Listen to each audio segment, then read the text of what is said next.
designed our weekly video segment to take you into the back shelves of your local video store, back where it says horror videos, and where kids are devouring some awful films that we call the video nasties. Are you freebasing? Inquiring minds want to know. I have to break free from this culture of mechanical reproductions and the thick incrustations dying on the surface. Fuck the prime time, bitch! On with the new flesh. The pain, I can assure you, will be exquisite. As for our deaths, come with me and be immortal. We have such sights to show you. Gotta return some videotapes.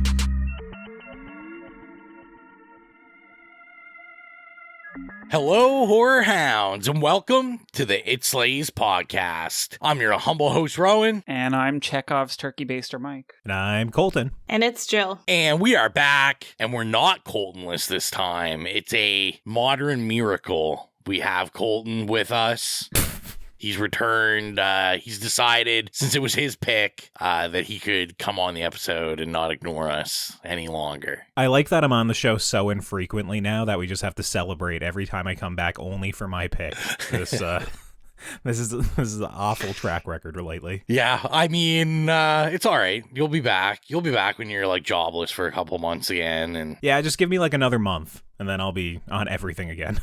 You're like the guy in Half Baked, like the guy just sleeps on the couch, just kind of comes in when he needs to, but the rest of the time he's just off in the corner sleeping. That's you. Yeah, I'll pretend I get that reference. So we know what we're going to start with. What have we been consuming? What have we been watching? What have we been reading? What have we been listening to? All that good stuff. Colton, it's been so damn long. Let's start with you. Yeah, it's literally been like, I think pretty much 2 months to the day since we've recorded with me on the main show. So yeah, it's been a while.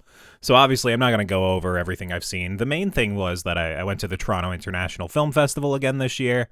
I checked out like 38 movies in 11 days. So I was just, watching 3 to 4 things a day. The best things I saw were The Substance, which we have a Now Slang review of. And I think it's great. The Wild Robot, which is the new DreamWorks animated movie that's in theaters right now. And I think it's directed by the guy who did How to Train Your Dragon, if I'm not mistaken. So I thought that was pretty excellent. I had to like hold back tears a couple of times because I was like, God, there's so many kids in this audience right now. I just can't be like crying my eyes out as like the lone film bro in this like section of the theater. And then the other, like probably the next best movie I saw was Anora, which is Sean Baker's new movie coming to theaters here in a couple of weeks, where Mikey Madsen, from Scream, what is it, 6, Mike? 5. Why do I always fuck this up? Oh my God. Every time. Anyways, she's the killer, spoilers, from Scream 5, and she's excellent in this movie as like a stripper that kind of gets embroiled with the Russian mob, and it's a lot of fun and also like pretty wild watch. So yeah, it's the best festival lineup in recent memory, where, I saw also like the most movies I've ever seen at the festival before, and I got sick near the end of it. But that's what happens when you're kind of just eating garbage every day and spending most of those days in the dark rooms, crowded with hundreds of people. So yeah, it was a good time at the festival. It was just a lot. Since I've been back, I've just been basically working nonstop, and everything I've seen is kind of paled in comparison to the fest. But in theaters, I did check out both Megalopolis and Joker Folie à Deux, which... I don't know. I saw them both in IMAX, and honestly, I've been racking my brain thinking about how to like effectively convey my experience with each of those movies. And honestly, they've already wasted like nearly a combined 5 hours of my life. So I don't know if I really want to waste much time discussing either movie in depth. Just know that they're both terrible and baffling in their own ways.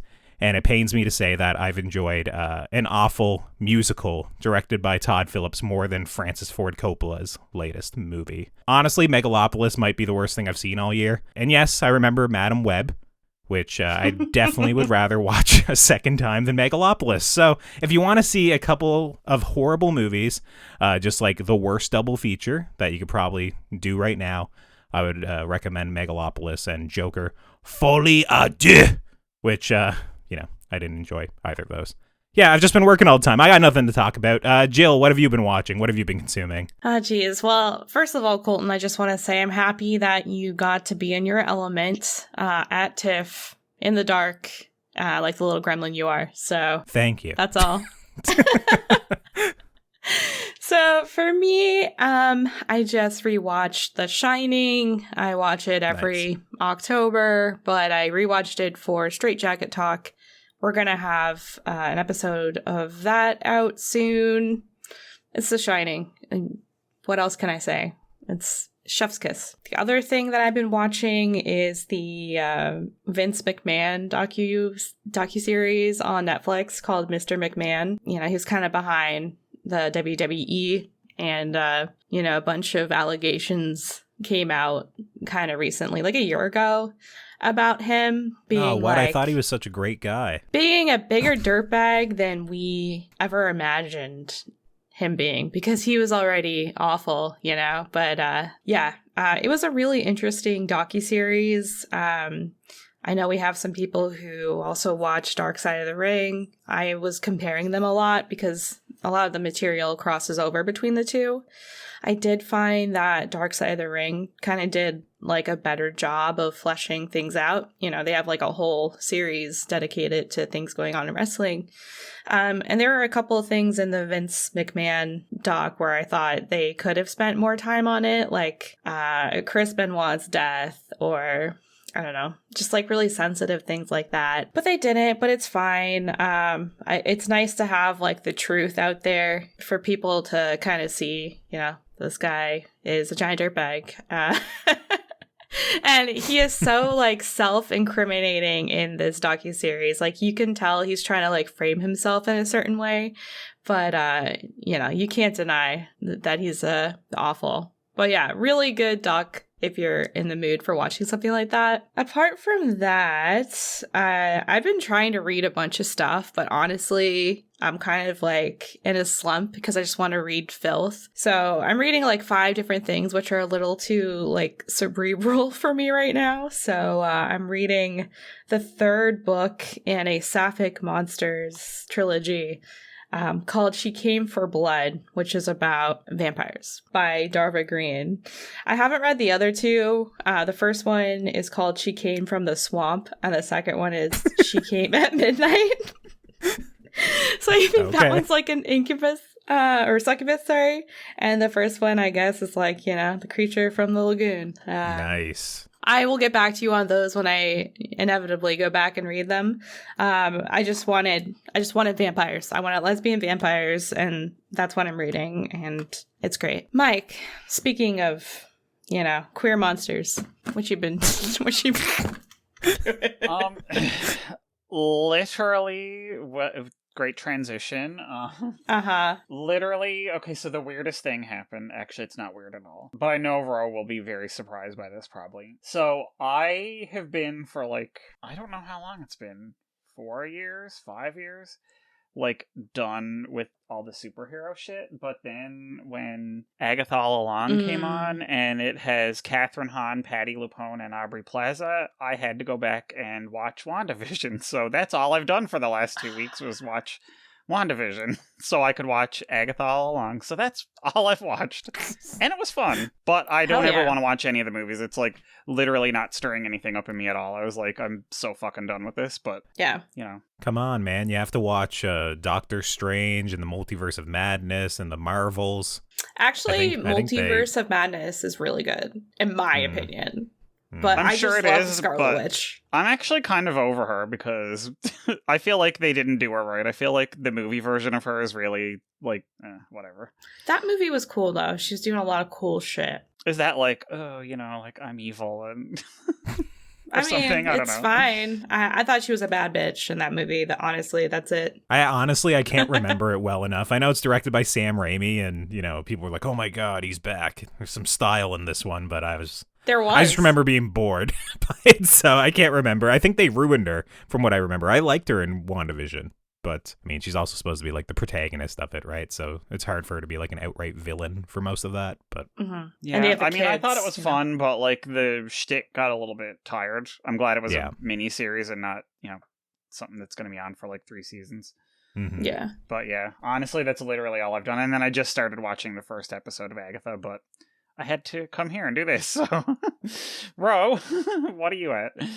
Yeah, I've done quite a bit of watching. I've managed to pound out some stuff. So I guess clump them all together. I started from one, watched all the Beverly Hills Cops movies. I kind of wanted to hit like stuff I've missed this year, so I wanted to watch the Beverly Hills Cop Axel F Netflix movie that came out. Realized I've definitely seen the first one, but I didn't know if I saw the rest. So watched all of those. Some are really good, some are really bad. Yeah, well, what else did I watch? I watched Friday the 13th remake. Watched that at work. That was kind of my first scary movie of the season. Oof. I don't think I've ever seen it. I think this was the first time I've ever seen it. So Was it stupendous? It was exactly what I thought it was going to be for like a remake of, that time of the 2000s. So, I thought it was funny. It was not like the worst thing I've ever seen. I also managed to watch The Transporter 1 and 2, which apparently I thought there was only 2. Apparently there's a third one, and I saw there's another one that's like reloaded that Jason Statham isn't in. I kind of liked them. I didn't really like the second one. The first one, loved it, but the second one was like really heavily CGI'd, and since the first one made some money, they tried to go big, and it kind of lost like what was special about the first one, that it was like this weird movie, and sadly that was sad. There's nothing really else to say about it. What else? Sadly. I watched Wolves, which is the new Apple movie with George Clooney and Brad Pitt, where they're competing fixers that have to work together. Very a la Harvey Keitel in Pulp Fiction, like his kind of character. I thought it was all right. Like, I think they're charming. Those guys can both kind of carry a film just with their like kind of wit and personality, and it was kind of cool seeing them vibe off each other, but there's nothing like mind-blowing about this. This was just like a movie. There's a reason it went to streaming, because I don't think it would have made any money in the theater. And, even though it's like the world of like mobs and stuff like this, like mafia stuff, like it's really just them talking for like 2 hours and just kind of making fun of each other, poking at each other. I got to check out Blink twice, which I thought was pretty good for like a directorial debut. Obviously, a lot of influences from like newer horror movies like Get Out, The Menu, stuff like that. Like the twists and turns, like the minute you're like, oh yeah, this is who she's inspired by. Zoe Kravitz took like the same turns as those movies do. So like, unfortunately, it looked really good. The soundtrack was pretty good, but like nothing shocked me that I was like, oh my God, I can't believe this is happening. Can you believe rich men on an island with a bunch of women that they bring there are doing bad things? Yeah, what is going on? Yeah, I know. Never in my life. Well. And then what I was equally shocked by is I saw It Ends With Us, which... Did you think it was a rom-com going in, or...? I mean, I didn't know anything about it. I just know it made a truckload of money in the theater. Did you wear your pink florals to watch it? I should have. This movie's fucking weird. Colleen Hoover, he has no idea. Yeah, it's like really weird.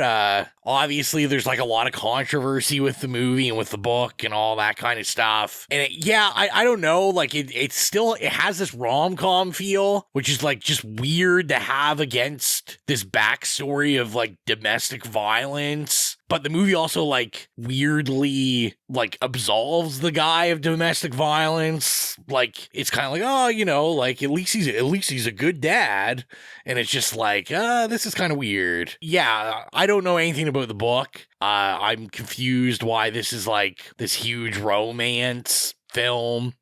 I would think people would not like this, but you know what? To each their own. I watched a little more trash. I watched Bloodsport for the first time. That's not trash. I was going to say, it's fantastic. Wait, did you say Demolition Man? Sorry.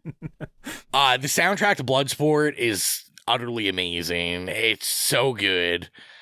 But yeah, Bloodsport, I'd never seen it. Jean-Claude Van Damme, this was like kind of his first big film, and just so good, so good. Like, go rush and watch it. It's on Tubi, of course. So you just go see it because you won't regret it. And then after that, I saw Point Break, which I also had never seen in my life. Also fantastic. Catherine Bigelow, why would I doubt her?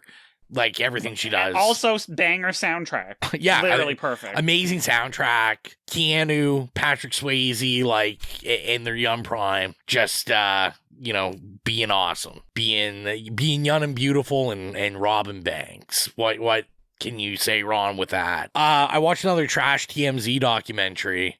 This one, though, not as trashy. This one was called Arnold and Sly. They got Sylvester Stallone, Arnold Schwarzenegger in a room and basically just talked about their rivalry and their friendship and, told stories and stuff. And I really enjoyed it. It was cool just listening to these guys reminisce. Arnold, like, talking about how he, like, conned Sylvester Stallone's agent into signing him up for a stop or my mama will shoot. Like, just pure hilarity of, like, cocaine-filled 80s stuff of, like, macho men competing against each other, but also, like, idolizing each other. And, just, like, super funny. And then I had to get a little bit of spooky season going into October. Watched Mom and Dad with Nicolas Cage. I've seen that a couple times, so it's always a good watch. Me and X like to watch. Watched Ted Bundy from 2002, because I bought the Vinegar Syndrome Blu-ray that they released a little while ago. Looks fantastic. That's just like an iconic movie for me from my teenage years. I used to watch it, rent it all the time. Also watch Christine, because I always have to get my, spooky season start with Christine, one of my favorite John Carpenters. Also, some more trash. I watched Mother's Instinct and Killer Heat. Both Amazon originals, both pretty terrible. Apparently Mother's Instinct is like a Danish film or something. This is an American remake. Anne Hathaway and Jessica Chastain. It's like set in the 50s. It's like a paranoid women's film, and I didn't think it was based on a book. Yeah, it wasn't very good. Killer Heat, also not very good. What's his name? Joseph Gordon-Levitt is the star of it. It's basically like Knives Out, but like Knives Out direct to Amazon, and they don't promote it. It's like a guy goes to Italy that's a detective and like solves a murder case. And it's got, what's her name? Shanley Woodley or whatever the hell her name is. Shailene Woodley? Yeah, Shailene. Oh, I can't stand her. And she eats mud, legitimately. Anyways. It's just not good. It's just not good. And then the last thing I watched was, I finally got to see The Beach Bum, which has been on my list forever. Harmony Korine's film with Matthew McConaughey and Martin Lawrence and Snoop Dogg and 8 million other people, and this was the best thing I watched in 2 weeks. Yeah, I thought it was so good. Like a movie kind of about nothing, or maybe the happiest movie I've ever seen. Like, no matter what goes on, just everything's happy, and I just really liked it. I'm a big Harmony Korine fan, so kind of biased. I just had that feeling. I mean, Kids is like an all-time movie for me. I can't help it, guys. I can't help it.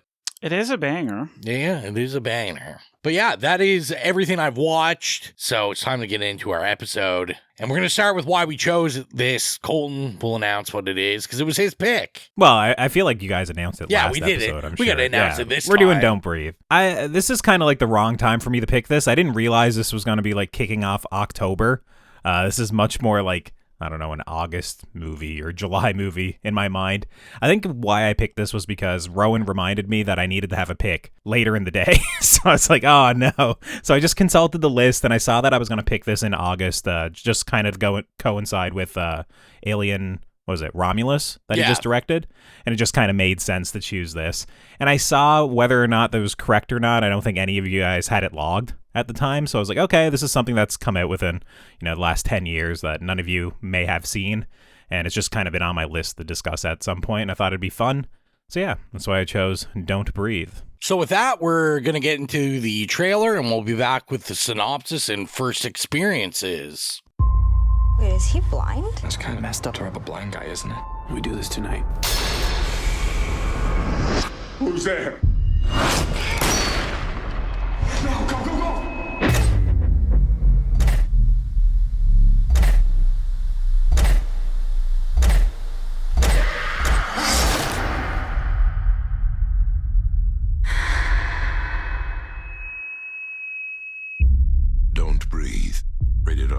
Don't Breathe was directed by Fede Alvarez and written by Fede Alvarez and Rodo Saigues, and the story is as follows. In an effort to move herself and her little sister out of a toxic household, Rocky and 2 other thieves set their sights on a major score, robbing a seemingly defenseless blind veteran said to be harboring hundreds of thousands of dollars in his rundown and secluded home on the outskirts of Detroit.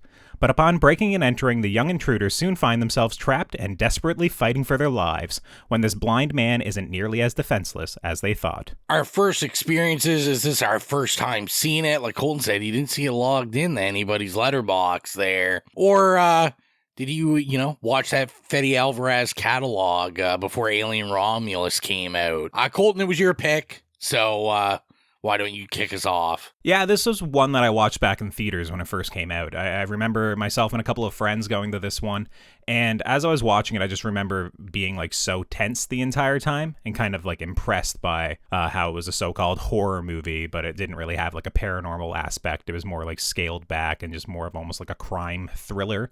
With just like obviously some horror trappings put on it. So I remember I watched it and I really enjoyed it at that time. My friends, I think, a little bit less so. They were a little bit cooler on it than I was.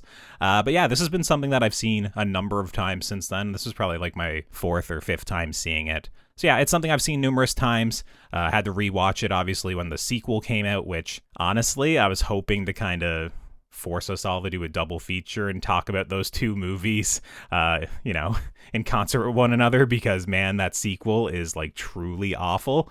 But, for today, we're just doing the first one. So yeah, this is not my first time seeing it. I've seen it a number of times.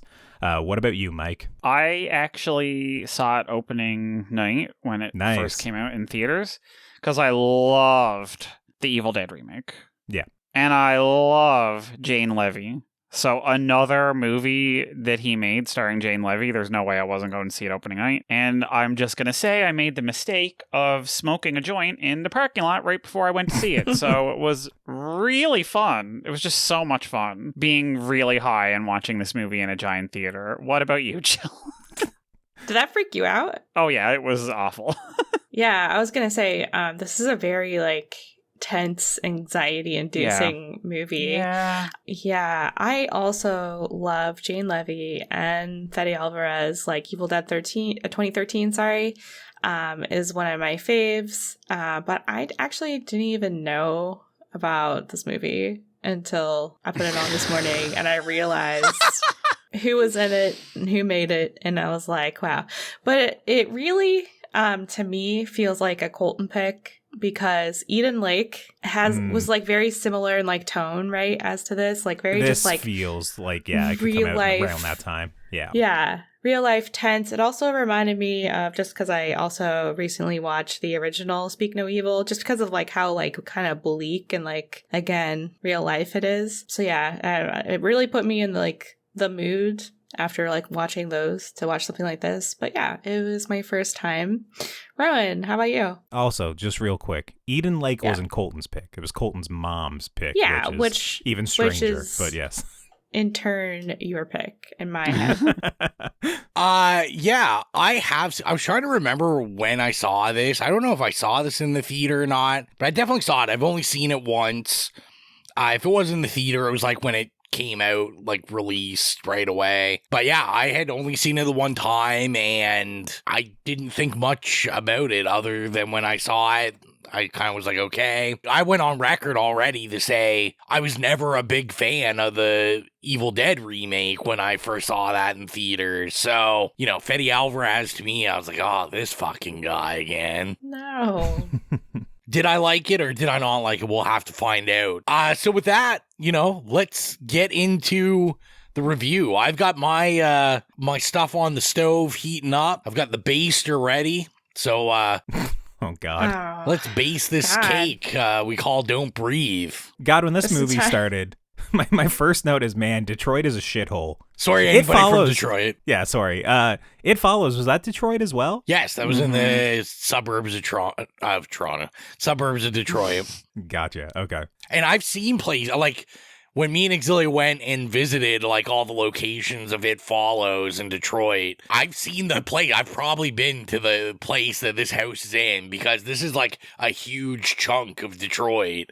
Just these abandoned housing. Usually, like, we drive by them and you'd see, like, there's just, like, a bunch of people in them, like, doing drugs or selling drugs or something. And I didn't see anyone living there, but very accurate. Yeah, I find it funny that Fede Alvarez is like, oh, I wanted to make sure I picked a nice house to film in on a rundown street. And I'm just like, bro, it's not that nice of a house, though. Like, when I was watching this, it still looked kind of like a creepy house. Like, it wasn't like this beautiful mansion or anything. I just think it's kind of, they give the explanation there of like, oh, like, everyone's run out, but this guy held on. And I mean, I guess, you know, because of what he's doing, you want to be in that kind of area. But to me, that would be like even more suspicious because the security company knows he lives there. Like, the police probably know someone lives there. And I'm just thinking, you know, you kind of know he's up to no good. You're like, this guy just randomly lives in this, you know, house on this abandoned street that probably has no power. Like, I can't imagine any of these places are hooked up to power, so I don't know how his is. And yeah, I just thought it was like a bizarre location choice. He probably has a like generator with his millions of dollars. Just saying. Millions of dollars that fit in like the tiniest safe that you could buy. True. That like keeps your code on screen for multiple seconds after you put it in. Yeah. I don't know. Going back to this, it was the sort of thing where I remembered watching this in theaters and it had like this really long opening drone shot. And I remember at the time I was like, oh, that was really impressive. And like, oh, it feels new.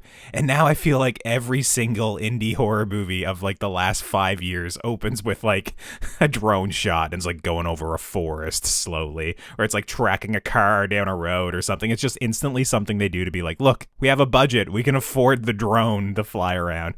So it was the sort of thing as soon as I started, I was like, okay, I still like this shot, but it feels like I doubt this was the first movie to open on a drone shot. But it is a great shot. Yeah, it was the sort of thing where I was like, oh no, is this to blame for these opening drone shots? I don't know. I will say that I don't know why in my head I thought it was filmed like worse than it is. Like, it's shot very nicely, and I don't know why that was in my head. Maybe from, I'm not gonna lie, the scene when they're in the basement and it goes completely dark. I see a lot of people that love that scene. I do love that scene. I really hate that scene. I mean, obviously you gotta have that filter so like people, the audience, can see what's going on. But I'm just like, I don't know, man. It just kind of like takes me out of it. Because I was like, you know, we're getting like this low lighting basement. It's grungy. I can already not really see what's around the corner. And then it's pitch black, but then I got to look at like this filter of them just like walking around. And everyone looks stupid on that filter. Like, just any human being in that filter looks bad. Bro, they're shooting in like infrared or something. It looks sick. It's all like low light. Their pupils are all dilated because it's legit. And of course, you know, it's like, oh, now they're like me. They can't see. Come on, that's a sick sequence. And then he's like, you know, tapping beams and spinning fans and shit to navigate through it really quickly. We're skipping like a million things, but that's a great sequence. You're crazy, Rowan. I think Rowan is being a little picky because first of all, I didn't care about like the setting or, you know, whatever. And also the way it's shot, I thought, just want to move on to something more positive. Like, the sequence where you kind of get the camera like tracking through his house, you see like the bell and like all the little like weapons and like traps and stuff. I don't know. I really love that and the way that it was shot. Mm-hmm. And, you know, Chekhov's everything. Yeah.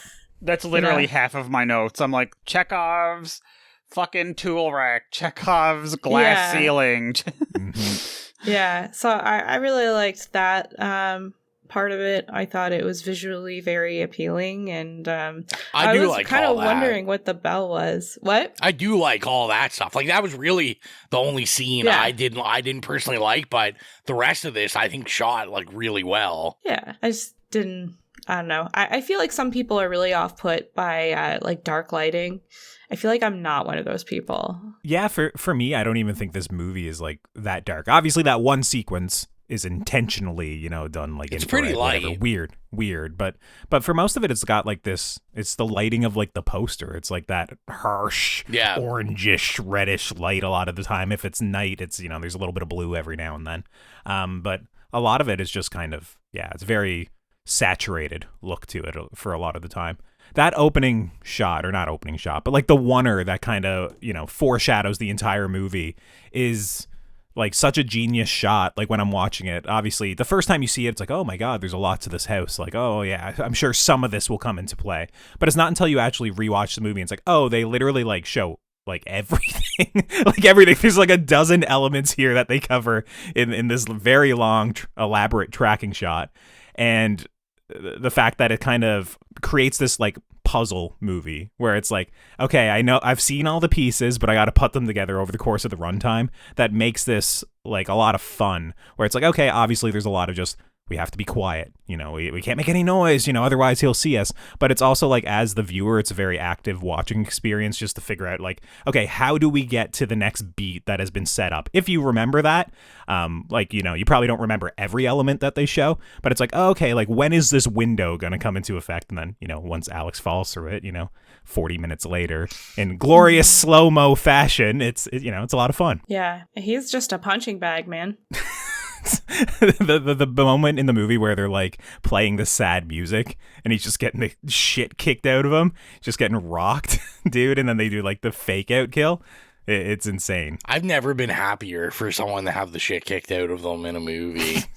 I hated that. Actually, that's a lie. I hated both male robbers in this movie. Like, not like, screw these actors. Like, I just didn't like the characters, which I think you shouldn't. Like, I mean, they're like robbing this place, which is like the ingenious part of this movie is that, like, you know, everyone's kind of a bad guy in this. So it's just like, you know, there's no real good guy in this story. Mm-hmm. So then you don't have to feel as bad when people die. And also, I mean, you're kind of asking to die when you have those really bad cornrows in your hair. So damn, that's just what happens in life, I guess. And when he dies too, like that's such a, I don't know, I'm just going to continually talk about the shots, I guess. But like this movie does use a lot of like tasteful slow-mo and tasteful speed ramping, where like someone like Zack Snyder will make his movie like literally 30 minutes longer because he's just using so much slow-mo and speed ramping, and it's just overdone.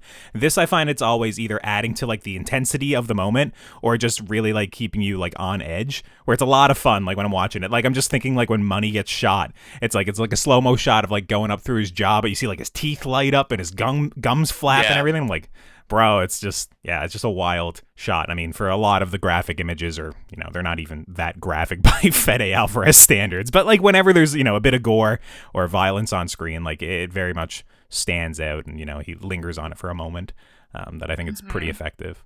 But yes, when Money dies, I mean, I was basically cheering. I was like, fuck that guy. Like, he's so irritating. Yeah, he kept calling Rocky his bitch. Yeah. So I was like, that's rude. Sorry. And then the other guy is just like... he's in love with her. In love with her, yeah. Saying he's friend-zoned or whatever. And I'm just like, oh, God, this is, not the best dynamic here. It's like an episode of Skins. Yeah. But yeah, like that's the thing. I think it's an interesting movie in terms of you have a cast of characters where it's like, everybody sucks here. It's like, okay, obviously we get a little bit more backstory with Rocky and, you know, her abusive mom or, you know, whatever, or with bad boyfriend and her little sister, where it's like, okay, we have to empathize with her a little bit because she's stealing this money for a good reason. But still, it's like, they're not great people, you know, they're just going around robbing places, you know, Money's just pissing or jerking off on the floor or whatever he's doing, you know, in that first home we see them in. It's just, it was interesting. I was just like, okay, these are kind of complicated characters. And then it's kind of fun until, you know, we get some more revelations about the blind man. But in the beginning, it's the sort of thing where you can kind of root for him a little bit too, where it's like, oh, okay, he actually is really competent, you know, he's just holding his own, and, you know, oh my God, he's a beast. He's like a machine, almost like Terminator for like, you know, a portion of this movie. And then we move into the basement and it's like, oh God, never mind. I can't root for this guy anymore. But for a portion there, it's kind of like you're almost like rooting for both sides, and you just kind of want to see like this mutual destruction. Well, I was going to say, to what you said about like the use of like blood, and like there's not, for Fede Alvarez, you're coming off of Evil Dead, there's not very much gore. I thought revisiting this, and now, you know, my newly appreciation of Evil Dead remake, like I thought that's what was most interesting about this, was like him going from Evil Dead to be like, actually, I'm just gonna do a total 180 and do something that like really isn't that gory. Like, it's brutal. You know, we got guys, you know, we got I don't remember his name. I'll look it up in a sec, but you know, little cuck boy there, whatever his name is. Alex. Yeah. Just getting like, you know, thrashed in the face and stuff. But like, it's not a lot of like guts and all this stuff. You know, we're not talking buckets of blood. And I just thought it was interesting to see Fede Alvarez be able to be like, you know, I can restrain it and still give you like tension and anxiety and scares and, you know, like just really like flexing his muscle. And that's what, you know, some of the best directors do is being able to say, hey, like, look what I can do. Yeah, and that was an intentional choice on his part as well, because basically a lot of the criticisms of the 2013 Evil Dead was just like, it was kind of pointlessly gory, that it relied too much on the remake. It wasn't like original. And he was just like, okay, well, I'll make an original movie that, you know, is not based on underlying foundations of what came before it, and I won't make it as gory, and I will still make it good, was kind of like what he was trying to do with this movie. And then also having a villain that kind of isn't like overpowered, and he's not like this paranormal entity. They wanted to like strip some aspects away from it to make it like at first appear like a weaker, you know, monster. And it was kind of like the basis for this, like in the planning phase at least. Invert your expectations. I agree. I think he like masterfully created suspense, especially using that character of the blind man. Like you said, you feel bad for him in the beginning, and then like he becomes more competent, and then he becomes crazy, like so good. Like he's outsmarting them, and he's blind, and he's going around his house and like setting traps and like fixing windows and stuff. And it is very tense because he's behind doors, like outside when he was inside, and he's just like always lurking. And I thought he was a really good villain. And we got to talk about it. We got to talk about the turkey baster, the semen, their loophole of this guy not being a rapist. Oh my God! Which I thought is demented. It threw me for a loop. I was like, is this what we're doing? I thought he was getting like a drink from the fridge or something first, and he was gonna like drug her, and then he gets the turkey baster. Well, I mean, he technically kind of gets a drink at the end of that. So he does, which disgusting, man. And then he's like, "You're young, you'll breed well." I was like gagging. Yeah. Yeah, you know, not a woman, but like when I'm watching the scene, I'm just literally like cringing, like, oh God, you know. It's just like his whole monologue where it's just like, you know, I'm not a rapist. I just artificially inseminate women with a turkey baster against their own will and hold them for 9 months. I'm just like, bro, that's a crazy take there, you know, and having her like kind of cooped up and angled backwards and cutting her pants open. I'm like, bro, this is going places. I was so happy it didn't follow through with it. But when I was watching in the theaters the first time, I remember just like cringing and like kind of like being like, oh my God, like feeling uncomfortable. And then when you see it getting drawn up into the turkey baster and they got the you know, the nice hair on top of it all. Oh man, it's twisted. It's like a demented scene. It's insane. Yeah, I'm not gonna lie, that totally like threw the movie in the ditch for me on the second watch. I was like, okay, I'm actually done with this now. I don't know why I liked it when I watched it in theaters. It totally like destroyed it. Yeah, I see a lot of people online saying that is kind of like the moment in the movie where it loses them, you know, where some people read it as like, you know, empathizing with him, that he's like, oh, it's not a rapist. And I'm like, no. I'm pretty sure they're still saying this guy's crazy. I don't think we're supposed to be like, oh, well, technically that's not rape. I think it's like, oh no, this guy's still a rapist. But yeah, it's a very uncomfortable. But yeah, it's uncomfortable. Yeah. It's unnecessary. Yeah, I remember first seeing it making me cringe. And like, I think I have the opposite reaction as Mike, where I was like, oh yeah, this is like why I liked it. Like, it just... Oh my God. Well, because to me, it's like, okay, like this is a pretty like... It's twisted, yeah. It's twisted, and it's pretty twisted for like a pretty... you know, like mainstream horror movie to go into something like that. And if anything, it's memorable. Like, everyone remembers that from the film, and it gives it that pop that it's like, oh yeah, that movie that had the turkey baster in it. Well, it's almost like they just had this one idea and then built a whole movie around it.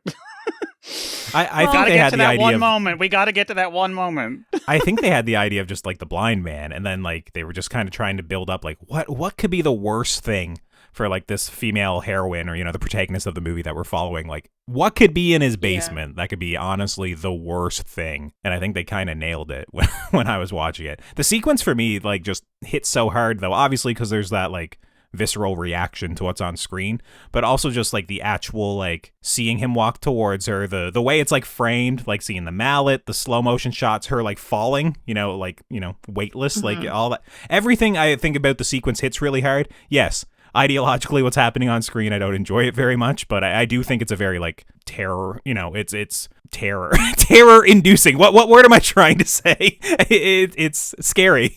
I don't like it's powerful Yeah. though too, because like you said, he thinks he's not a rapist because he has this like loophole, but the viewer is looking at it and it's still wrong. Like, ultimately, like, no one's consenting for this whatsoever. But it makes it even scarier that your villain, like, doesn't have this concept of morality, and this is what they believe is right and what they believe they are owed. And I think that adds like another layer of just like making this villain more unsettling. Yeah, he's just like, there's nothing a man can't do once he accepts the fact there is no God. Edgy. Yeah, I'm just like, okay, bro. I do think like having the other woman already down there and kind of like us, it just like dropping on us, like, oh, he had a daughter, she died in a hit and run, and now he has this other woman that he captured and brought her down there, and she's been there for, months enough to have like gestation happening, but we don't know how far along she is and all that stuff. I think like that's like a layer to it that it just kind of complicates it. I think if like someone got off on manslaughter and then she went missing, I feel like, the person he'd be like the first suspect, right? And like, even though if you show up to his house and be like, oh, he's a meek, old blind veteran, is like, he's built like a brick shit house and like he has weird locks all over his house, right? Like, it would be an obvious thing that they would find, but it is just kind of like a layer of like, you just kind of got to just forget about that, I guess. Like, it is kind of a stupid aspect to the movie, That doesn't make sense. Yeah, you're right. But the how's that taste line is pretty badass, I gotta say, Oh yeah. I love it. Where we've jumped all around, I don't really know exactly what I was going to talk about next. I was going to say, I want to talk about how, for this conceit of the movie that you got to be quiet, or this guy's going to basically track you down. These three people, absolutely terrible at being quiet. Come on, man. They take off their stinky shoes. Except when Alex leaves and comes back in and keeps his shoes on. I'm like, what are you doing, man? You already know that you can't have them on, but no, he just runs in there. These guys just like hitting stuff. These guys are terrible at keeping quiet. Also, like, the loudest breathers that you could, possibly find for this movie. Just everybody breathing loud. I think a lot of that is just in the sound design of the movie, though. Like, I do find, like, the sound design of the movie gets, like, heightened as soon as the blind man, like, comes on the screen. And, like, once he becomes an actual presence in the movie, it is, like, everything hits, like, twice as hard. Like, the creak of something is like, oh, my God, you can hear that anywhere in the house, Where it's all just to add tension, and there's a lot of, little noise jump scares and whatnot, and, like, quiet moments. I also was kind of wondering, like, when whatever his name was, the boyfriend goes up and like his money. Yeah, how did I forget that? And is like chloroforming him. Yeah. And I kept wondering, because I was like, well, it obviously didn't work, so he obviously like knew and smelled it, and I just thought it wasn't a very good idea. I was like, someone would probably wake up and smell that, and I feel like it wouldn't just like one Isn't little. That the point of chloroform? Yeah, but don't you have to have it like right up to your face for it to work like right away? Yeah, I guess the thing is we don't know. He decided to do it right after the dude woke up and was obviously still, alert. Yeah. Yeah, he was probably waiting like 10 minutes for him to go back to sleep and then actually breathe it in enough. I guess we can't expect money to be smart. So no. Yeah. No, money is money. Yeah, the blind man was obviously on edge. He woke up and had to turn off his, what was it, like a birthday video or Valentine's Day video or something. So, he had to go skulking about his house, double check all the locks before, sleeping soundly. I was going to say, like, I really enjoyed Stephen Lang as, our kind of villain or our main villain in this. Like, I thought it was good casting, because this could have went really wrong where you had, like, maybe someone like a little buffer, like, more like Terminator looking, or like, threatening, where I just thought he was good because he really pulls off like this scrawny but kind of dangerous like Marine guy. I'm not just saying that because I've seen him in Avatar. Like, Avatar, he's fucking built like a brick house, but definitely, like, I thought he was really good in this. I still think he's pretty built. There is like a moment near the beginning of the movie where he's like, who's there? And like his voice is a little bit more frail and like the way he's holding himself and whatnot. I'm like, okay, well, maybe this is just, a meek, defenseless blind man. But yeah, there's like a physicality to the role, and like I especially like how he moves throughout like kind of his domain. Like, there's like a confidence to the way he moves, and like, obviously the actor himself, is not blind, but in the movie he really sells it. Like, just the way of like hands on the walls, like moving around quickly and efficiently. It just seems like somebody who like does like the checks of his house before he goes to bed each night, and makes sure everything is locked up meticulously. And I just got that very much from the character. And I also like, when we get kind of like the close up on like his eyes, the damage from like the shrapnel grenades, like when it is down in the basement when he has like Alex in the chokehold. It's just it's like, yeah, this is like a movie monster. Like it's I don't know, maybe it's a little ableist, and Rocky is a little ableist in this movie as well with some of the things she says, but I thought it was just, it was good. It was like creating horror in like a more like real life scenario than just like a ghost or a ghoul or something. Yeah, I thought it was really terrifying when, there's a scene where he's kind of like staring at them in the face and they're pretending to not be there and they're trying to be quiet. I thought that created really good tension. Like, I was scared, like, knowing that, because what if you're there and you're like, can he see me? Is he actually blind, sort of deal? I don't know. I just, like, how much can he see? It just freaks me out a little bit. I mean, there's things as well where you can be determined to be blind, but, like, you still have, like, some visibility, right? You see shapes and whatnot. And, it's like legally blind. Exactly, yeah. Or you can't operate a motor vehicle or something, but this guy is, like, blind for sure in the movie, but, like, very capable and efficient and, very frightening for a lot of the movie. I like it. Yeah, me as well. Kind of like a spider, like in their lair, and someone's attacking, and they're just like slithering around and like they all doing walk all into his the things. trap.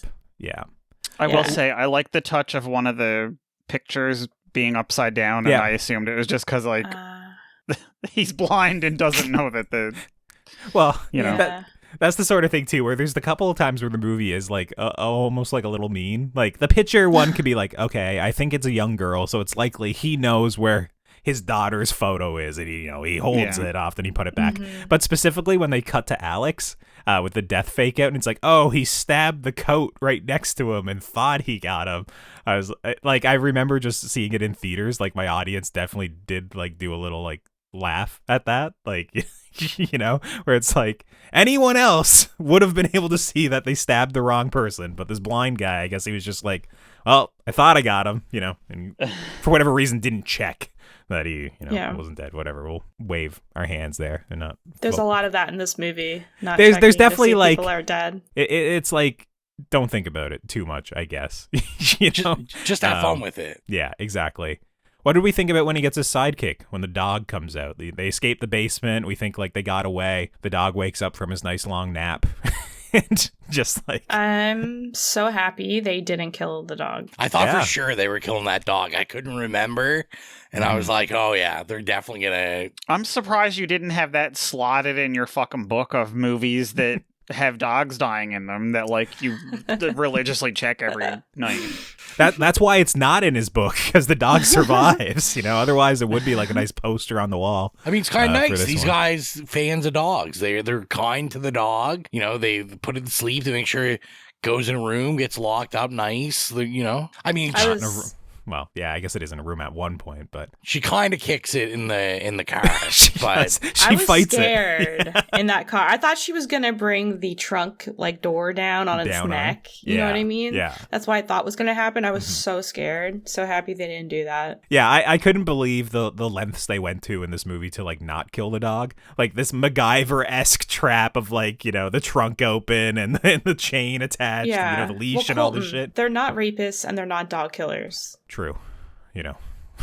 I guess it's great that this dog survived. When I was watching it, like I always think it's funny, like watching like a dog performance in a movie, right? Like obviously it's like in the moment the music's amped up, the editing is frenetic, the camera work is all over the place. But if you look at the dog and you really pay attention, his tail's just wagging. Like, he's having a lot of fun doing this, chasing her through the air vents or, jumping in, like, ripping through the seat to get to her. It's just it's very cute if you pay attention to that, if you look past it. But yeah, I mean, I remember when I was watching, I was like, oh my God, like definitely someone's going to get kind of like ripped apart by the dog a little bit and they're going to have to kill the dog or something, But yeah, it doesn't go there. The dog survives. Hallelujah. Dog needs to be put down. Vicious. Just vicious. What did we think about the ladybug foreshadowing? We talk about a lot of foreshadowing in this movie. Nothing specific, just more so that the movie addresses it. Do we like her ladybug story that she tells? I like the tattoo. The tattoo is horrendous. And it's also, she's like, oh yeah, I got a tattoo last night. And it's like not lotioned up and she's like rubbing it and stuff. And I'm like, Yeah. no, you didn't. No, you didn't. Also, like the way that she describes it, where she's like, yeah, when we get this big score, we'll move to California and it'll be the last time I ever mark my body. I was just yeah, she gotta get colored. Yeah, I was just like, that's a weird phrase. Like, why is this movie against tattoos? Like, yeah. Also, yeah, that was weird. That was Catching weird. Strays. It was a little bit strange for that one. Jill's sitting there watching it going like, fuck you, bitch. I mean, I just felt, like I got what he was trying to do. Simply, it's already a thing cast, this simple premise. They're trying to like flesh out some of these characters a little more, maybe try to create a little more respect for, what I guess are the protagonists of this, or at least Rocky. And yeah, I mean, I don't think it really worked, but it was just when I was watching it was just some corny dialogue. And that's the thing in retrospect with this movie. Like, obviously, I still thoroughly enjoy it. Like, as you see things more and more, like, obviously, you pick it apart a little bit more. The dialogue, a lot of the time, this time around, like, Money, I thought was actually pretty good. He seemed like, don't get me wrong, his dialogue was all like kind of cringy and he was an asshole and calling everyone a bitch and stuff, but like he kind of like fits as that character. I like believed what was coming out of his mouth. Rocky a lot of the time was given, where she was supposed to be a bit badass, but she also has to be lovable and she has to like, kind of sell that, she's in a really hard position and whatnot. That like sometimes it didn't ring true for me. I do find that Jane Levy, could sell it. And I understand why she was cast in this movie because just like her big eyes. I was about to like. No. I was like, no. How are you She gonna can finish sell this sentence. No, she can sell it, and I understand why she was cast, especially like with her big like doe eyes like bulging out of her head, like that look of fear on her face. It was just as I was watching it this time, I was like, oh man, they really gave her like a lot of the expository, more corny dialogue, and this ladybug.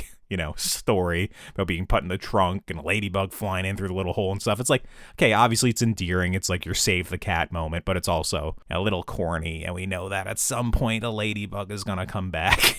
And, of course it comes back in like the climax of the movie and points her to the security remote. But yeah, I don't know. It was something I was just like, as I was watching it, I was like, she's doing a great job. She's just given a lot of the worst dialogue in the movie, I guess. Yeah. Her mom was very like Nancy's mom from The Craft, by the way. Her home life was very Craftian. Yeah. Yes. And that's what I was thinking. Like, they didn't really need to go with all that expository because you can just have basically what Nancy had in The Craft, and that's enough. You just show their home life. You don't need this inspirational... Yeah. Fede just didn't have, like, trust in the audience to be like, oh, she has a shitty home life. That's why she needs the money and wants to get away. We have to have these, long monologues about ladybugs and love and life and stuff. And I was like, oh, I don't know if we need this. I did like the ladybug, like, and her using the trunk, the trunk moments, especially. Yeah. But that's she takes back, like, control over her traumatic experience. Yeah. True enough. By having an even more traumatic experience. It's like, hey, you're not going to be scared of trunks anymore because you were locked in it. You're going to be scared of a dog coming out of it with rabid foam coming out of its mouth. You know what? I don't know if I ever pieced those two things together. Her knowledge of trunks and how they all work.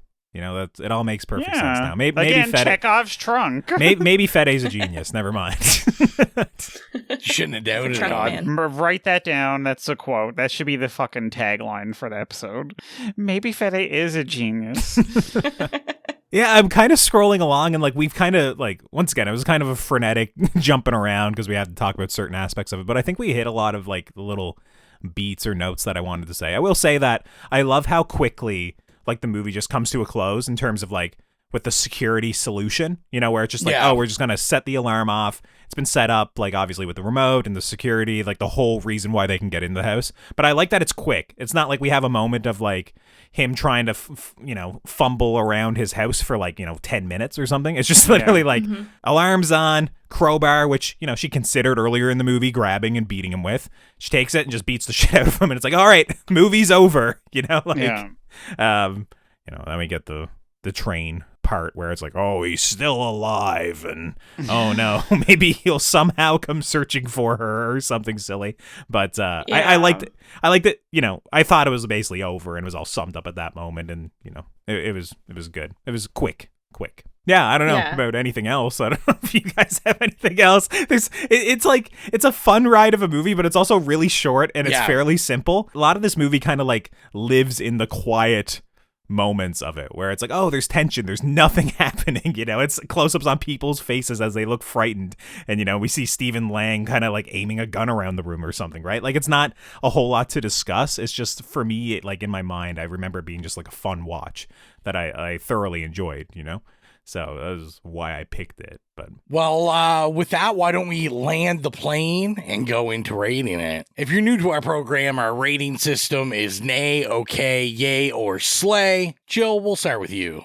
What would you rate Don't Breathe? Okay, so Don't Breathe. We got Fede Alvarez, we got Jane Levy. And like I said, I've been watching a lot of kind of more like thriller horror, I guess. And I do really appreciate like a good like home invasion horror kind of movie. Yeah, I'm going to give it a yay because when I started it, I put my phone down and I didn't touch my phone for the rest of the movie. And to me, that means I had a good time. I was invested in this movie. I was pretty stressed out at times. Like it did have like some scary kind of jump scare moments where this old man just pops out of nowhere. I think it is very tense and it's just a fun time. There are, some issues with it, like the cringe of the ladybug kind of plot line. And sometimes I was just like, wow, you're gonna go like rob a house, so you're not gonna charge your phone like before you go, so your flashlight dies and stuff like that, like little like nitpicks. So that's why I can't give it a slay, but I think it is a fun movie to watch, and it'll definitely get your heart racing for sure. Rowan, what about you? Yeah, like I said, I didn't remember anything about seeing this the first time. So, of course, I always was like, oh, was it really that good? I went to the theater and saw the second one, I know for sure, because of how I thought about that movie. But yeah, watching this, most people would say I didn't have the optimal watching experience. I literally watched this, I was laying in bed, I had my laptop, I had my headphones on, and you know what? I had a really good time with it. Like, I really think this is a headphone movie because the sound design is so good in it. And, not remembering it, like, I got to live all of the kind of like, oh, is this going to happen all over again? So like we said with the dog, like with a lot of the characters, it's like, oh, is this it? Like, is this going to be the end of them? Is he going to be around this corner? Like, what's going to go on? And then, of course, the turkey baster just made me cringe just as much as the first time. I don't even think we can emphasize enough about, like, the loose pubic hairs in them just being, like, absolutely putrid. And that's just, like, Fede Alvarez at his best. No, so the pubic hairs are the putrid part. It's a choice. It's a choice. But, yeah. Somebody saw the syringe, right? The turkey baster full of fake semen, and they were like, you know what? We need a tasteful hair on top, just so everyone remembers it. Pube. One tasteful pube, So, that'll always be memorable. I'll never forget that. So I'm also going to give it a yay. What about you, Mike? Okay, so when I saw this in theaters the first time and was stoned, I like thoroughly enjoyed it because it was like, I was like literally like, gripping the seat and like, oh my God, this is so intense. I will say the second time around, I was not as impressed. I couldn't help this time but notice that, like, it was literally just, like, a flipped version of Wait Until Dark. Except it's from the perspective of, like, the criminals instead of the blind person. And so obviously that was kind of like in my mind the whole time. And so then I was like, unfortunately comparing it unfavorably. And I was like, okay, so there's Cujo, there's Silence of the Lambs. And the threat of sexual violence, I like just really threw me off this time. Like I knew it was coming. I remembered it. I remember being grossed out by it when I saw it in theaters, but just it left, like, I hate using this phrase, but it did leave like a really bad taste in my mouth. So it kind of like tainted. But like I have to say, like, formally it is so well done. It was way better filmed than I remembered. Like that shot, you know, with the Chekhovs, everything that just like telegraphed everything that was going to happen was like Hitchcockian. Like it was so good. You know, I was like, holy shit! Like I do not remember, you know, the having that like really kind of like bravura shot. But so I'm gonna give it a strong okay. Like I'm sorry, but like it just, I was not as impressed by it this go around, and you know there was some things that like kind of bothered me, but it's totally like I would watch it again. Like if it comes out in 4K and like I have the chance to, I would totally want to watch it again. So yeah, I'm giving it a strong okay. Colton, drumroll, throwing it over to you. Yeah, I mean, I'm going to overrate it just like I did when I was in theaters back in the day. I still thoroughly enjoy this. Obviously, if it's something I've seen like 4 or 5 times, I like the movie, right? It's a very, I say easy watch. Obviously, it is tense.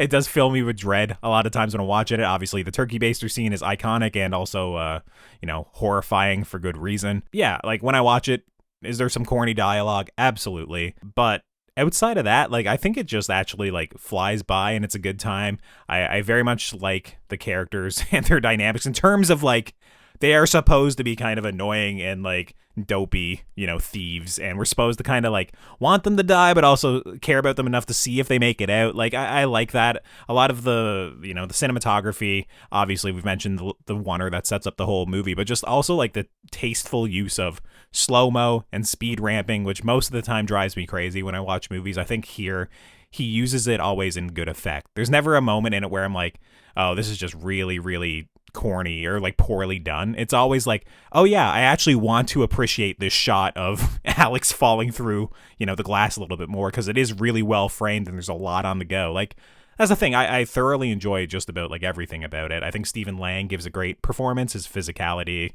you know, he's scary. Yeah, I mean, all around is just an excellent watch for me. So, you know, I'm just gonna give it a slay and overrate it just because. Also, we never mentioned the score at all. It's very subdued. It's in the background. Yeah. But when it needs to work, it's there. I enjoyed it. I still thoroughly enjoy Don't Breathe. Don't think it's a masterpiece, but, you know, I think it's an excellent one of these sorts of almost like a real life horror movie, you know, nothing paranormal in it, kind of like a thriller. But yeah, I really enjoy it. So, yeah, 2 yays, a slay, and okay. We're all over the place on this one. I think it'll average out quite nicely. But nobody hated it. Nobody hated it. No, which is good. Yeah. Good pick, Colton. Well, I didn't want to like subject anybody to Lake Placid again, you know, so. Save that for next time. So yeah, we told you what we thought about the film and we asked what you thought, and we did have some people write in. Holly P, Horror Hound, wrote and said, terrifying. Need to watch again, but it's a hard watch. Which obviously we discussed the turkey baster, so I understand. I understand that. Friend of the podcast, Willow, wrote and said, I liked it better when it was called Wait Until Dark and starred Audrey Hepburn. Mike will know what's up. What is up? It's up. It's up, it's down, it's all over the place. And then before we get to the horrific hotline, we did have 2 questions come in through Instagram to ask the squad. Holly P wrote in a question and just said, why does Colton hate women? That's a great question. It does say so joking. I thought about leaving it out there. But I'm going to guess she's referring to Colton's absence on The Craft. Oh. Good point. Yeah. I mean, he hates the 90s and women and lots of other stuff, too. I think there's lots of stuff. Women having hobbies and freedoms and what the fuck? joy. Women's rights and women's wrongs, yeah. Yeah, well, the reality is we were supposed to have a bunch of guests on that episode. Yes, and, we were. You couldn't just reschedule everybody to fit my schedule. That's the thing. It's like our usual recording night is now a day that I have to work is the issue. So it's either like move everything around to accommodate me or just like keep the schedule the same. So if it's something that it's like, I don't know if I'll be able to fit in and see anyways, I'm just not going to hop on that. Yeah. But for the true reasons why I hate women, you'll have to check out like my manifesto, when I publish that, of course. His manifesto. Oh yeah, brother. Capital M, capital A, capital N. And then we had a question from Terp Testa, and they wanted to know, has any of the squad checked out Terminator Zero on Netflix? If you have, thoughts? I haven't. Oh, I didn't even know that existed. Yeah, I'm not a big anime guy is the thing, so I haven't checked it out. Oh, it's anime? Oh, yeah. I definitely will then. Yeah, a friend of mine checked it out, and he said it was excellent. He's a big Terminator fan. Holds Terminator 2 in really high regard. I think he said that it actually makes Terminator scary again, and even though they kind of do like this 3D animated, trying to fake that it's hand-drawn, that's, it doesn't always work. I seem to remember him saying that it worked really well. He thoroughly enjoyed it, so vouched for by one of my friends. I don't know. It's probably not something I'd ever watch. Yeah, I haven't. I'll definitely check it out though. Yeah. I've got it on my list to watch, and I've heard pretty much only good things from anyone that kind of same as Colton. Like, I've got a friend that's really big into like everything Terminator, and they were like, this is really one of the better things they've ever done with the franchise. So yeah, I'm definitely going to check it out also. But with that, we always have a call on the horrific hotline from Horrorhound Nicholas. Let's see what Nicholas is saying. I really, really love Don't Breathe ever since I first saw it in the cinema. I thought the trailer gave everything away already, but surprisingly it didn't. There were still a few things I didn't see coming in the movie that totally came out of the blue and shocked me. I think it is super, super tense. The entire movie, I was on the edge of my seat, at least watching it for the first time, and there are a few jump scares that I really, really enjoyed, that really caught me off guard. Stephen Lang is good in his role as the antagonist, the blind man, and the movie just shows that Fede Alvarez isn't just a one-hit wonder with Evil Dead, which I still prefer over Don't Breathe, but can also make a tense horror thriller without buckets and buckets of blood, guts, and gore, and still have it work. Though this movie is anything but harmless, there are a few very intense scenes with the turkey thingy that are super disgusting. Doesn't even want to say it. But overall, yeah, I'm gonna slay the movie because it still gives me chills every time I watch it. Just as last night when I rewatched it for this message here, and there's not much else to say other than I really enjoy a 90-minute movie. It's over as quickly as it starts, and that's a good thing, not because the movie is boring, but because it just breathes by.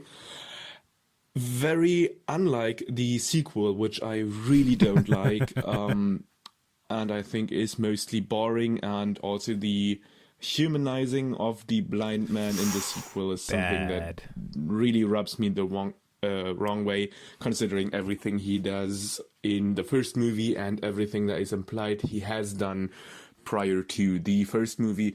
Anyways, what are your thoughts on the second movie, if you have a minute to spare, talking about that, as long as it's not an upcoming episode? Yeah, I mean, I don't think I'm picking it next episode, actually. Actually, isn't it Mike's pick for next week? No. Hang on, let me... Wait, is there a third one? Can we do a double feature? Oh, there we go. Yeah, that sequel is truly awful. That's like baffling, like what they chose to do with it. Like, obviously, I'm assuming Jill obviously hasn't seen it, but they do like a Terminator 2 thing where they make the blind man like the good guy, and he has like a young girl that he's fighting for, and it's just baffling. They leave his house, and somehow he just keeps finding his way. Like he's like a force of nature, like killing people. There's a scene in the movie where he's laying down in like a puddle in like a flooded room, and he's just laying on his back with his fingertips like on the surface of the water, and he waits until people come in to try and kill him, and then he like feels the ripples and he like jumps up and shoots them. It's like, it's awful. It's truly awful. It's crazy that they went that way. I think Sam Raimi said that he was pitched the idea for Don't Breathe 2, and he said it was the best sequel idea he's ever heard in his life. So I don't know. It's insane. What happened? I don't know. Has anyone else seen Don't Breathe 2? You said you saw it, right, Rowan? Yeah, I saw it. I didn't like it. Would it be fair to say that most of you guys would probably enjoy the Evil Dead remake over this? Like Nicholas said, he prefers that, obviously. Oh yeah, 100%. I've rewatched the Evil Dead remake like at least 6 times since it came out, and it always makes my skin crawl. So. Yeah, we got to do it sometime. I've only ever seen it one time, so that's it. I saw it in theaters that time, thought it was great, never watched it again. So, and it might be worth revisiting now anyway, because they've done like the Evil Dead Rise and stuff recently, which has sort of shifted the series in like a kind of different direction. So even though the Evil Dead remake is very much like focused on like the cabin and stuff, I feel like the tone of it was a bit different. So I feel like it might be worth revisiting the remake and see how you feel about it in that way. Yeah, I mean, maybe we'll put that on the calendar sometime. But yeah, if you want to be like Nicholas and leave us a voicemail, you can do so by, sending in a message to the Horrific Hotline. You can get us on our socials at It Slays Podcast, or, through our email at itslayspodcast@gmail.com. Basically, if you have a question, a voicemail, a comment, we'll make sure that it makes the air. Just send it to us at It Slays Podcast. And if you're not following us on our socials already, you can do so at It Slays Podcast. We're on Instagram, Facebook, Twitter, Slasher, Letterboxd, Threads, Bluesky, basically everything. If there's a social media, we're there at It Slays Podcast. And if you want to help support the show financially, like our horror hounds Holly, Nicholas, Patrick, Mark, Stephen, Joy, Dan, Brian, Trevor, and James, gain access to the Patreon exclusive show Stream Screams, hosted by Jill. And Rowan, I guess he's there co-hosting. But come on, we're there for Jill. Get episodes of this here main show 48 hours early. Be sure to head on over to patreon.com/itslayspodcast and choose whatever tier works best for you. Rowan, not really many jams in this movie. Yeah, no, a jamless movie. But, plug the playlist. Yeah, I mean, it's spooky season, so go to Spotify, go to the It Slays Podcast Horrific playlist. If you have any problems finding it, you can go to any of the social media that Colton just mentioned, go in the bio. You can click the Linktree link. It'll take you directly there. We upload scores or licensed music from iconic horror movies we review, or just horror movies we love. So yeah, spooky season. Go listen to it, follow it, get your spooky music on, because why the hell not? And all that is left is to announce our next episode, which you should know what it is, because the next episode is the Halloween episode, and it is tradition to keep our viewing continuing on. We are doing Halloween 6, The Curse of Michael Myers, one of the more controversial picks in the Halloween franchise.